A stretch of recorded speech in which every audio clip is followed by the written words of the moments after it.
Hey there, I'm Sabrian, and I want to welcome you to the Cultivating Fruit of the Spirit podcast, where we explore practical ways to find fruitfulness in everyday life.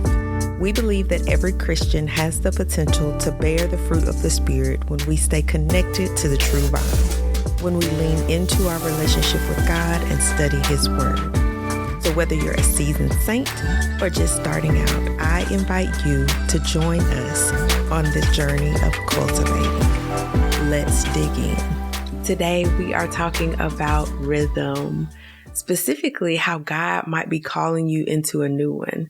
Because summer is coming and with it change, right? Schedules shift, school lets out, travel plans ramp up, the days get longer, the atmosphere, it just feels lighter and brighter.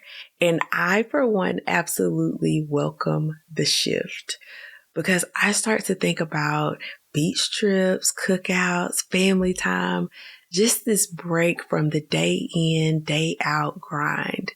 But I want to offer a different question today. What if God is inviting you into a different kind of rhythm, not just for the summer months, but for your soul? What if your old routines aren't feeding you anymore because they're no longer enough?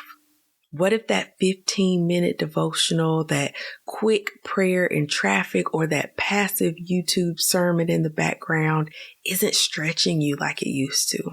What happens when God says, come deeper, but your schedule says, stay shallow?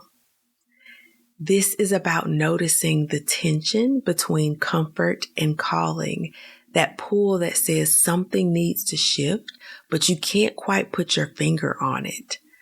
The Bible talks a lot about rhythms and seasons, and Ecclesiastes 3 reminds us that there is a time for everything. And if that's true, then that means that there are times where God intentionally disrupts our norm to establish something new. Disruption is often an opportunity to realign. So I remember this time when I had this really solid morning rhythm, right? It worked. But then life changed and my responsibilities shifted. Y'all know how it is, mamas. And what once felt really special and sacred, it started to feel so insufficient, right? I felt dry.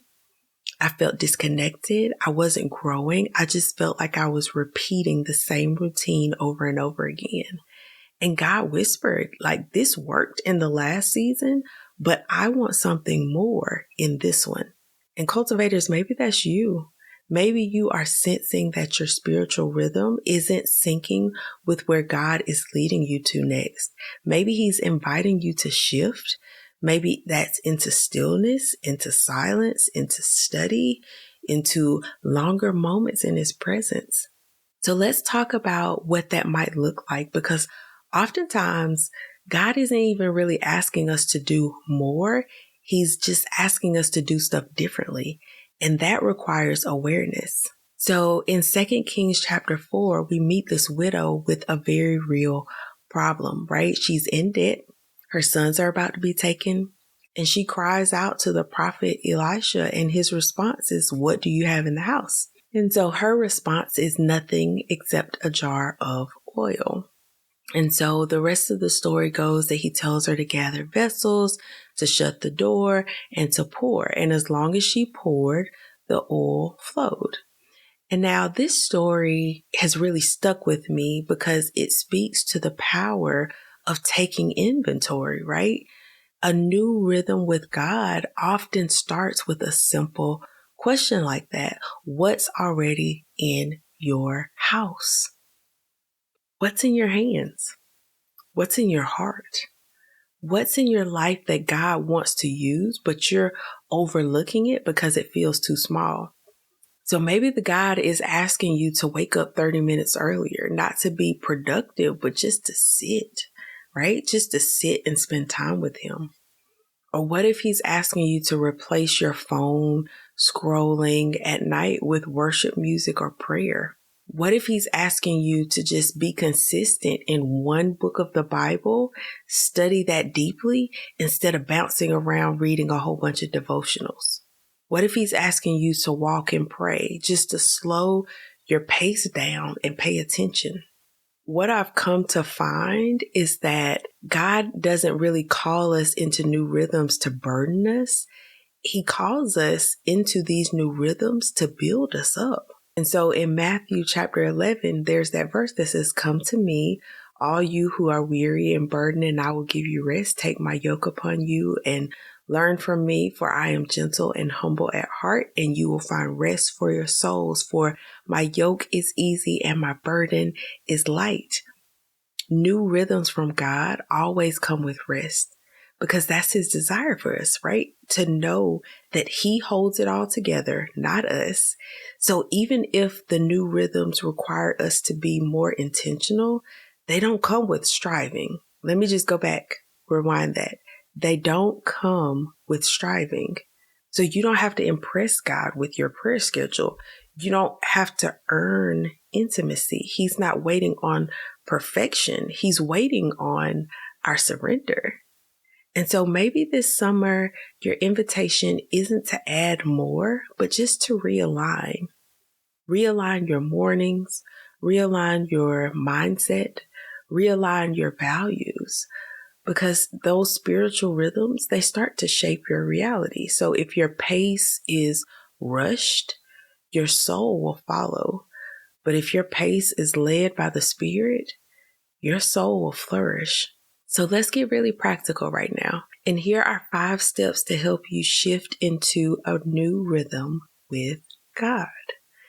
And so the first one is to ask God to reveal what's no longer working. Let him expose the routines that might have become rote memory, the places where you're just going through the motion. And next, take inventory. Take inventory of your time, your energy, and just ask yourself, where are you pouring out the most? What areas are draining you? And where is God asking for your attention? Sometimes it's not about cutting things out, but just shifting how you show up or refreshing your mindset on how you steward your time and energy. Establish some margin or sacred space. So create a designated time or place in your day that is just for God. And it doesn't have to be aesthetic. It just needs to be intentional.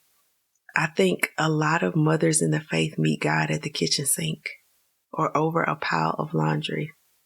Next, you need to commit to one new rhythm. So start small. Maybe it's a prayer walk in the evening. Maybe it's journaling 1 verse a day. Maybe it's a weekly Sabbath. Let your soul settle into one change before adding another one. Stay flexible and spirit-led. Your rhythm doesn't have to show up looking like anybody else's. I want you to be led and trust that God will meet you as you show up.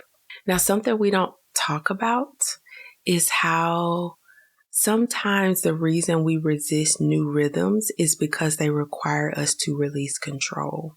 Letting go of what worked in the last season, it feels like a loss, but I think it's really preparation. I think we always love to quote the Isaiah 43 verse that says, "See, I am doing a new thing. Do you not perceive it?" God wants to do something new, right? With your rhythm, with your routine. But in order to perceive it, you've got to pause. You've got to slow down. You've got to notice it. So let this season be a soft reset. Not just because summer is slower, but because God is stirring something deeper in you. So let him reorder your days. Let him speak into your silence. And let him create space where striving used to live. Because you weren't made to live on autopilot. You were made to abide. And remaining is a rhythm. And every rhythm God gives is an invitation to deeper intimacy. So here's your permission to pause, to reassess, to shift, and to embrace the new rhythm God is forming in you. As I close, I want you to remember, cultivating is about connecting.